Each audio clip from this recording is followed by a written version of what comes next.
Good morning, children. Today we'll study class 8 history chapter 2, that is from trade to territory. The company established power. हम लोग पढ़ने जा रहे हैं इस चैप्टर में कि किस तरीके से ईस्ट इंडिया कंपनी जो है वो भारत में आई और किस तरीके से उन्होंने अपना ट्रेड करने के लिए आई थी, व्यापार करने के लिए आए थे और उन्होंने टेरिटरी वगैरह बनाना शुरू कर दिया, साम्राज्य स्थापित कर लिया यहाँ पे। तो उनका ये जो जर्नी है इसमें पढ़ने वाले हैं। आपने इससे पहले हमने देखा था कि जब ईस्ट इंडिया कंपनी आई उससे पहले हमारे किसका राज चलता था, दैट इज़ द मुगल्स का शासन चलता था, है ना। मुगल्स थे इस समय। और हमने मेडिवल्स भी आपने इससे पहले मेडिवल्स पीरियड के बारे में पढ़ा, मेडिवल हिस्ट्री आपने पढ़ी थी 7th में। और अभी हम मॉडर्न और कॉलोनियल पीरियड के बारे में पढ़ने जा रहे हैं ना। तो हमने देखा था कि 1857 तक जो था मुगल्स का राज चल रहा था ना, 1857 तक। उसके बाद क्या हुआ, धीरे धीरे ईस्ट इंडिया कंपनी आने लग गई।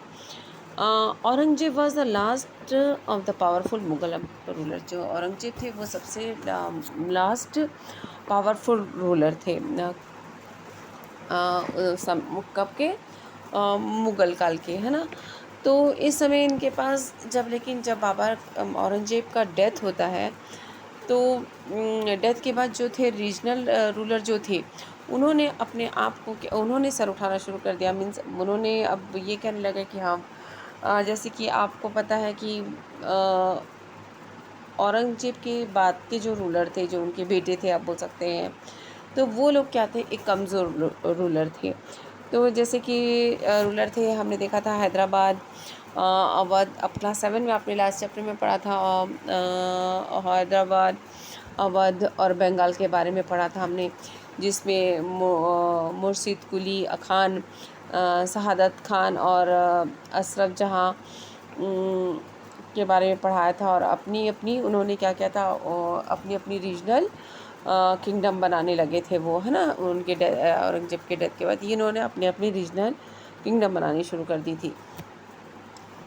बंगाल में ये हैदराबाद में आपका हैदराबाद में अशरफ जहाँ थे, अवध में आपके शहादत खान और बंगाल में हमारे मुर्शिद कुली खान थे, ठीक है। तो यहाँ पे आपको बता रहा है, देखिए Aurangzeb was the last powerful Mughal rulers. He established control over the very large part of the territory that is known as India. इन्होंने बहुत सारी टेरिटरी को वहाँ पर अपने कंट्रोल में कर रखा था, किसने, औरंगजेब ने, है ना। बहुत पार्ट पे इन्होंने राज किया, बहुत हिस्से में। इनकी डेथ के बाद, जो कि 1707 में जब इनका डेथ हुआ, मैनी मुगल्स गवर्नर्स जैसे subedars and big zamindars began asserting their authority and establishing regional kingdom. इनके डेथ के बाद क्या हुआ, जितने भी मुग़ल सूबेदार थे और बड़े बड़े जो जमींदार थे, उन्होंने वो अपनी ताकत दिखाने लगे और उन्होंने अपनी जो रीजनल किंगडम थी, रीजनल किंगडम को क्या किया, कायम करने लगे, बनाने लगे। वो जैसे जैसे आगे बढ़ रहे थे, जैसे जैसे आप बोलिए कि वो रीजनल किंगडम्स जो इमर्ज हो रही थी parts of India, Delhi could no longer function as an effective centre. और जैसे जैसे ये रीजनल जो किंगडम थी वो ताकत में आने लगी, क्षेत्रीय जो थे रीजनल वो ताकत में आने लगे, रियासतें सामने आने लगी, तभी दिल्ली जो है अधिक दिनों तक क्या है, एक सेंटर, इफ़ेक्टिव सेंटर नहीं रहा, ठीक है। By the second half of the 18th century के सेकेंड हाफ में क्या हुआ, हवन एक न्यू पावर इमर्ज हुई ऑन द पॉलिटिकल हॉरिजन। तो वो कौन थी, ब्रिटिश एक न्यू पावर इमर्ज हुई। वो British originally came as a trading company and they were reluctant and acquire territories. अब देखो, ये जो ब्रिटिशर्स आए थे हमारे यहाँ पर, ये कोई यहाँ पर रहने और शासन करने के लिए नहीं आए थे। पहले ये सिर्फ यहाँ पर क्या करने आए थे, एक व्यापार करने आए थे, ट्रेड करने के लिए आए थे। और यहाँ के इलाकों पे कब्ज़ा, मतलब वो यहाँ पे कब्जा करना नहीं चाहते थे ना, टेरिटरी नहीं बनाना चाहते थे। तो how then did came to the master of the vast empire, फिर वो कैसे इतने बड़े उन्होंने एम्पायर बना लिया और उसके मालिक बन बैठे, कैसे? तो यही हम इस चैप्टर में पढ़ने वाले हैं कि वो किस तरीके से ट्रेड करने आए और एक टेरिटरी उन्होंने बना ली यहाँ पे। ठीक है, अब देखते हैं East India Company comes to East. East India Company जो है वो ईस्ट की ओर आई। हम क्यों बोल रहे हैं ऐसे ईस्ट इंडिया कंपनी ईस्ट को आई, मीन्स बोल सकते हैं जैसे कि ब्रिटेन है, ब्रिटेन के आप मैप, वर्ल्ड मैप देखोगे तो आपको पता चलेगा, है ना। वेट, आप वर्ल्ड मैप बनाओगे तो आप देखोगे कि मान लो जी ये ब्रिटेन है, तो यहाँ पे हम देख रहे हैं कि हमारा इंडिया है, तो ये कहाँ पे है, ईस्ट, ये हम देख सकते हैं ईस्ट में हमारा इंडिया को हम देख पा रहे हैं ना, तो ईस्ट में हमारा इंडिया है। तो ईस्ट इंडिया कंपनी ब्रिटेन से कहाँ आई, वो ईस्ट की तरफ आई, कहाँ पे शासन करने मतलब ट्रेड करने के लिए ईस्ट की तरफ आए। इन आप बोल सकते हैं 1600 इन 1600 द ईस्ट इंडिया कंपनी ने क्या किया कि जो उनकी महारानी थी, कौन, इन देखो मैं पैराग्राफ पढ़ देती हूँ, उसके बाद इसको एक्सप्लेन कर देती हूँ। इन 1600 the east India company acquired a charter from the ruler of England queen Elizabeth I, granting it the sole right to the trade with the East. This meant that no other trading group in England could compete with the East India Company. With this charter, the company could venture across the oceans looking for the new lands from which it could buy goods and to cheap price and carry them back to Europe to sell at the higher price. The company did not have to fear the competitions from the other English trading companies. Mercantile trading companies in those days made a profit primarily by excluding competition so that they could buy cheap and sell dear. अब ये क्या बोलता है कि 1600 में क्या है कि ईस्ट इंडिया कंपनी की जो रानी थी वो सॉरी जो ब्रिटेन की रानी थी, इंग्लैंड की जो रानी थी क्वीन एलिजाबेथ, वो ईस्ट इंडिया कंपनी क्या चाहती थी, व्यापार करना चाहती थी। तो उन्होंने क्या किया, जब वो एक महारानी के पास गए और उनसे कहा कि देखिए व्यापार करने के लिए सब एक ही कंपनी तो नहीं होगी, बहुत सारी कंपनीज होंगी, तो सभी व्यापार करना चाह रहे होंगे, सभी अच्छा कमाना चाहते होंगे। तो ये जो ईस्ट इंडिया कंपनी थी वो रानी के पास जाती है और उनसे कहती है कि हमें व्यापार करने जाना है। बहुत सारी कंपनी थी उस समय, तो एक कंपनी को भी यदि सभी कंपनी जाएंगे तो किसी एक को फ़ायदा भी नहीं होगा। तो वो उन्होंने उसे चार्टर मीन्स आप बोल सकते हैं परमिशन लिया, किससे, क्वीन एलिजाबेथ से परमिशन लिया कि ये, और परमिशन में ये था कि वो उनको गारंटेड सोल राइट मिला। उनको किस चीज़ का सोल राइट मिला उनको, कि सिर्फ वही एक ट्रेड कंपनी होगी जो ट्रेड करेगी, कहाँ जाके, वही कंपनी जो ईस्ट इंडिया कंपनी ही है जो जाएगी और वहाँ पे ट्रेड करेगी। उनको sole right to trade with the East, East के साथ सोल राइट मिल गया ट्रेड करने के लिए। ठीक है, तो जब जिसमें कंपनी जो ईस्ट से व्यापार करने के लिए उनको एकाधिकार मिल गया, मीन्स सोल राइट, मतलब सिर्फ वही ईस्ट इंडिया कंपनी ही वहाँ से आएगी इंग्लैंड से और यहाँ पे आकर व्यापार करेगी, ऐसा टाइप का उनको परमिशन ले लिया उन्होंने रानी से। ठीक है, company with this charter the company could, अब जो ये इन्होंने चार्टर मीन्स परमिशन ले ली थी एलिजाबेथ से कि सारे उन्होंने क्या किया, समुद्र पार जाकर नए इलाकों में नए नए जगह पे वो जाने लगे। वहाँ से सस्ती कीमत, जो सस्ते चीप रेट में वो सामान को लेकर आते थे और यूरोप में जाकर उसको महंगे में बेचते थे। ठीक है, यहाँ से वो सस्ते दामों में उस चीज़ों को ख़रीद लेते थे और वहाँ जाकर बहुत उसको हाई रेट में बेचते थे। और इसके साथ क्या होता था, द कंपनी डिड नॉट, वहाँ की जो कंपनी आई अब उसको तो किसी और कंपनी के साथ compete करने की ज़रूरत थी ही नहीं और वहाँ से कोई कंपनी आने वाली नहीं थी, तो उसका कंपटीशन किसी कंपनी के साथ नहीं था। है ना, वो अपना काम कर रही थी। अब यहाँ पे क्या हुआ, वो हायर प्राइस, अब जो तो कंपनी थी, उनको किसी के साथ compete करने की ज़रूरत ही नहीं थी अभी। कंपनी की जो दूसरी मीन्स जो दूसरे अंग्रेज व्यापारिक कंपनियां में कंपटीशन का कोई भय ही नहीं था उनको। दूसरी कंपनियों से कोई भी कंपटीशन का डर नहीं था उनको, कि कंपटीशन कोई फियर नहीं था उनको कंपटीशन का, from the English trading companies, है ना, क्योंकि वहाँ से सिर्फ ईस्ट इंडिया कंपनी को ही ईस्ट के साथ ट्रेड करने का सोल राइट मिला था और किसी कंपनी को नहीं मिला था। तो ये मर्केंटाइल ट्रेडिंग कंपनीज जो है इन दोज डेज, उन्होंने क्या इस मोटे तौर पर बहुत कंपटीशन से बचकर ही, और उन्होंने बहुत प्रॉफिट कमा सकती थी, मतलब कंपटीशन नहीं रहता तो वो बहुत प्रॉफिट कमाते। अगर कोई कंपटीशन ना हो तभी तो सस्ती चीज़ों को वो क्या करते थे, कोई कंपटीटर नहीं था और वो क्या करते थे, और कोई कंपटीशन भी नहीं था तो वो क्या करते थे, सस्ते दाम में चीज़ों को लेते थे और उसको ज़्यादा कीमत में जाकर बेच दिया करते थे। मर्केंटाइल मतलब क्या होता है, आपको जैसे एक ट्रेडिंग ऑब्जेक्टिव है, एक जगह से आप गुड्स को ख़रीदते हैं और दूसरी जगह उसको बेच देते हैं। मीन्स इसमें उसमें आपका प्रॉफिट भी रहता है ना, उसमें कम प्रॉफिट भी शामिल रहता है, आपका प्रॉफिट कमाते हैं।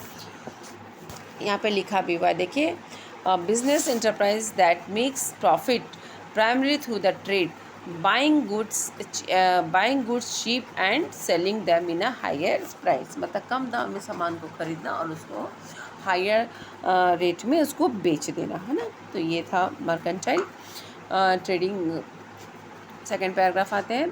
The royal charter however could not prevent other European powers from entering the eastern market.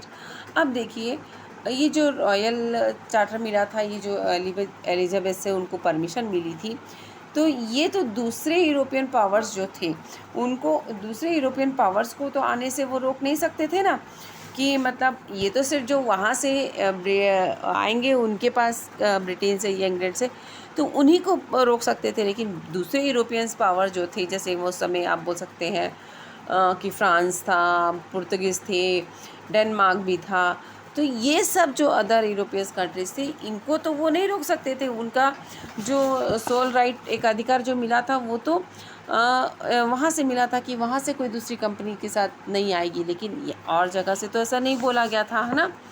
तो दूसरी कंपनीज भी आती थी, लेकिन एक मतलब जो रॉयल, मैंने कहा चार्टर जो पेपर्स थे, तो दूसरे यूरोपीय ताकत को, मतलब जो यूरोपियन कंपनीज थी, उनको ईस्ट में बाज़ार में आने से रोक नहीं सकते थे, है ना, वो वाला उनको नहीं रोक सकता था। जब तक इंग्लैंड के जहाज़, जब क्या हुआ कि इंग्लैंड जब तक अफ्रीका के पश्चिम, मतलब आप बोल सकते हैं वेस्टर्न, देखिएगा यहाँ पे देखिएगा, ठीक है, ये देखिए, दिख रहा है आपको अच्छे से, okay. European powers entering the Eastern markets, by the time the first English ships sailed down the west coast of Africa. अब क्या हुआ, वेस्ट कोस्ट ऑफ अफ्रीका, ओहो, वेस्ट कोस्ट ऑफ अफ्रीका। देखिए, अब क्या हुआ, जब तक कि ये जो आपका, जब तक इंग्लैंड के जहाज़ जो थे अफ्रीका के पश्चिम तट पे आते, वेस्ट कोस्ट ऑफ अफ्रीका, तब तक क्या था, मतलब आप बोल सकते हैं कि आते, तब तक क्या हुआ कि पश्चिम तट को छूते, उसको वहाँ से, मतलब वहाँ से वेस्ट कोस्ट को होते हुए ऑफ अफ्रीका, और वो कहाँ गए, आप बोल सकते हैं round the Cape Good. Hope आपको ये मैप में दिख रहा होगा, ये देखिए, ये जो मैप है यहाँ से शुरू हो रहा है, देखिए ब्रिटिश, है ना, आइसलैंड से शुरू हो रहा है व्यापार, इधर इधर इधर से इधर देखिए आ रहा है, इधर के या साउथ अफ्रीका में आया, है ना, इस तरीके से।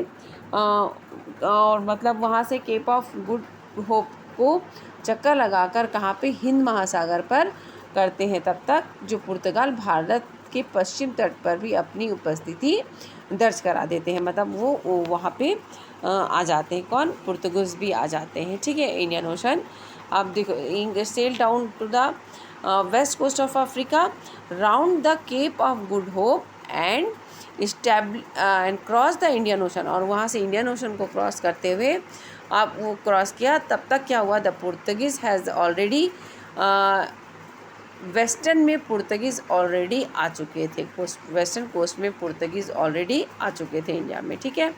आपने सुना होगा and heard had there base in Goa, और वहाँ उन्होंने गोवा में अपना बेस बना लिया था, बेस था उनका।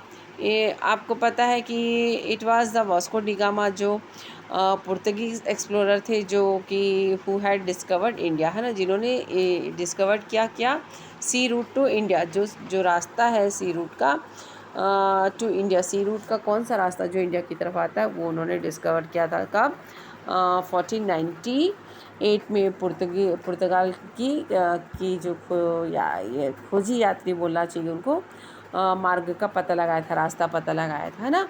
जो आपका 17वीं सेंचुरी की बात करें तो उस शुरुआत तक क्या होता था, जो डच थे वो भी क्या है, इंडियन ओशन में व्यापार की संभावना से क्या हुआ, मतलब वो भी उसको चाह रहे थे कि Dutch too we are exploring the possibilities of trade in Indian ocean, उन लोग भी इंडियन ओशन में उधर ट्रेड करने की कोशिश कर रहे थे, चाह रहे थे, कौन, डच।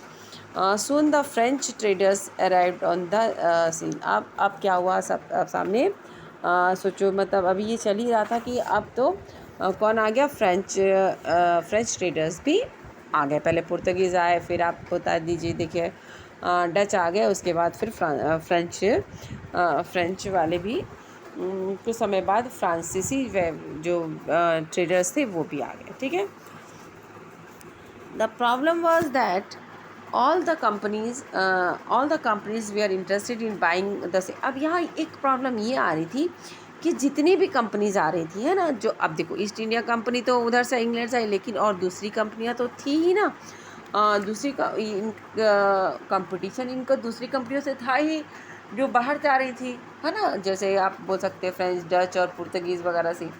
तो अब एक प्रॉब्लम ये थी कि ये जितनी भी कंपनियाँ हैं, इनका इंटरेस्ट क्या था, क्या खरीदने में इनका इंटरेस्ट था, तो एक ही जैसी चीज़ खरीदने में इंटरेस्ट था, जैसे कि आप बोल सकते हैं कि fine qualities of cotton, silk produce in India, जो सिल्क का उत्पादन इंडिया में होता है वो, और आप बोल सकते हैं silk produce in India had big market, इसका जो मार्केट था यूरोप में बहुत ज़्यादा फैला हुआ था। आप काली मिर्च बोलिए, पिपर, क्लोव्स, लौंग, कार्डमम, आपका इलायची, और सिनेमन, आपका दालचीनी, too were the great demand, और इसका भी, ये हमारे जो स्पाइसेस हैं इसका भी बहुत डिमांड था मार्केट में बाहर यूरोप में, ठीक है। Competition amongst wear in the great demand, अब जो competition amongst the European companies inevitably pushed up the price. अब क्या हुआ था, जब ये कंपनियों में इतना अपने आप में क्या था, इनके बीच में कंपटीशन हुआ, तो इससे क्या हुआ कि प्राइस राइज हो गया, जो प्राइस था वो बढ़ गया। जैसे क्या, अब सभी जितनी कंपनियां थी सबको यहाँ से कॉटन चाहिए, फाइन कॉटन, सिल्क, ये सब चाहिए, तो जिसकी वजह से क्या हुआ, इनके बीच में कंपटीशन बढ़ा, और कंपटीशन बढ़ा तो डिमांड बढ़ गई, और जैसे जैसे चीज़ों की डिमांड बढ़ी वैसे क्या हुआ, प्राइस भी चीज़ों का बढ़ने लग गया। जो ईस्ट इंडिया कंपनी पहले अकेले थी, वो चीज़ों को 10 रुपये में लेती थी और 15 रुपये में जाकर बेच देती थी, मान लो, तो उसको एटलीस्ट 5 रुपये का प्रॉफिट होता था पहले। लेकिन अब इतनी सारी कंपनियाँ आ गई तो क्या है कि उसका डिमांड भी बढ़ा, प्राइस भी बढ़ा, प्रॉफिट तो इंडिया को हुआ, लेकिन बट प्रॉफिट ऑफ कंपनी जो है, एक कंपनी की जो प्रॉफिट है वो डिक्रीज़ हो गई यहाँ पे, है ना। तो ईस्ट इंडिया कंपनी पहले अकेले व्यापार करती थी, 10 रुपये की चीज़ को खरीदती थी और 15 रुपये में जाके बेचती थी, उसको बेनिफिट होता था। लेकिन अब इतनी सारी कंपनियां आ गई तो अब वो जो रेट में पहले वो जो 10 रुपये की चीज़ वो ले लेते थे, आज उनको 15 रुपये में लेनी पड़ रही, और जो बेचते वो प्राइस में ज़्यादा में थे, तो अब उनको उससे भी कम प्राइस में बेचना पड़ रहा है, 18 रुपये, क्योंकि दूसरे लोग भी वही काम कर रहे हैं, तो उनको प्रॉफिट भी थोड़ा सा कम हुआ, कंपनीज़ का प्रॉफिट कम हुआ, है ना। और लेकिन प्रॉफिट इंडिया को हो रहा था, ठीक है ना। अब देखते हैं क्या था,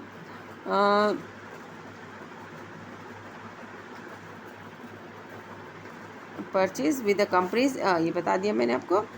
उसके बाद and this reduce the profits that could be earn. अब देखो इससे प्रॉफिट रिड्यूस हुआ बताया मैंने। The only way the trading companies could flourish was the eliminating the rival competitors. अब एक ही रास्ता था कि जो ये अपना जो कंपनियां थी अपने जो व्यापारिक कंपनी ट्रेडिंग कंपनियां थी अपने आप बोल सकते हो कि फ्लरिश करने के लिए, फलने फूलने के लिए यही एक रास्ता था कि वो जो दूसरी कम्पिटिटिव कंपनियों को ख़त्म कर दे। जो दूसरी कंपनियां उनके साथ आके कम्पीट कर रही थी उनको वो ख़त्म कर दे। इसके लिए ऐसे या तो फिर बाज़ारों इसके एवज में और क्या कर सकते थे वो, मार्केट में कब्ज़ा करना, और इस कब्ज़ा की तरह इस होड़ में व्यापारिक कंपनियां के बीच और इस अपना मार्केट में स्थापित करने के लिए, कब्जा करने के लिए इन कंपनियों के बीच में क्या हो रहा था, झगड़े हो गए थे, लड़ाइयाँ शुरू हो गई थी। और आप बोल सकते हैं between through the 17th and 18th century उन्होंने ये लोग क्या कर रहे थे, इनके बीच में लगातार लड़ाइयाँ हो रही थी। और इसमें ये लोग क्या करते थे, कुछ व्यापारियों जहाज़ों को क्या करते थे, दूसरी कंपनियों के जहाज़ों को डुबा देते थे और रास्ते में क्या करते थे, रुकावट खड़ी करते थे। और जो माल से लदे जो शिप थे, जहाज़ जो थे, उनको ये क्या करते थे, जहाज़ों को आगे आने से रोकते थे, वो आगे बढ़ने नहीं देते थे। ठीक है। Trade was carried on the with the arms and trading. पहले ये ट्रेड्स देखो पैसे के थ्रू होता था, लेकिन अब ट्रेड क्या हो रहा था, ट्रेड कैसे हो रहा था भाई, हथियारों की मदद से चल रहा था। कैसे कि अब क्यों, क्योंकि अब देखो जो यदि मान लो कि जो थोड़ा सा कमज़ोर पड़ेगा तो उसके तो ना वो लोग जहाज़ को डुबा दे रहे हैं, कब्ज़े पे ले रहे हैं, तो एक दूसरे को अब क्या था, हथियार के ज़रिए ये लोग व्यापार करना शुरू कर दिया इन्होंने, तो है ना। और क्या किया इन्होंने, और arms and trading post we are protected through the fortification. अब जिस जगह जो लोग ट्रेडिंग पोस्ट था इनका, जहाँ पर व्यापार करके व्यापारिक चौकियाँ जो थी इनकी, वहाँ पर उसको सुरक्षित रखने के लिए इन्होंने क्या किया, उसको किलाबंदी करना, फोर्टिफिकेशन मीन्स किलाबंदी करना शुरू कर दिया इन्होंने। This effort of fortified settlements and carry no profitable trade also led to the अब जब इन्होंने फोर्टिफिकेशन शुरू कर दिया, किला बंद करने लगे, तो जो वहाँ के लोकल व्यापारी थे, है ना, जो उनके बीच में क्या हुआ, टकराव होने लगा, कॉन्फ्लिक्ट होने लगा। इस प्रकार से जो आप बोल सकते हैं व्यापार, आपका ट्रेड, और जो आपके companies and therefore found it difficult to separate trade from the politics. अब क्या हुआ कि अब ट्रेड को और पॉलिटिक्स को अलग रख पाना बहुत ही मुश्किल हो गया था ना, उसको एक अलग रखना मुश्किल हो गया था। और अब हम देखेंगे इसमें ये कैसे हुआ, किस तरीके से व्यापार और पॉलिटिक्स सब एक हो गया, ट्रेड और पॉलिटिक्स किस तरीके से सेपरेट नहीं रख पाई, ये हम बाद में देखेंगे दूसरे वीडियो में। ईस्ट इंडिया कंपनी बिगिन से ट्रेड इन बंगाल। ठीक है, आप तब तक इसको रीड आउट कीजिएगा अच्छे से।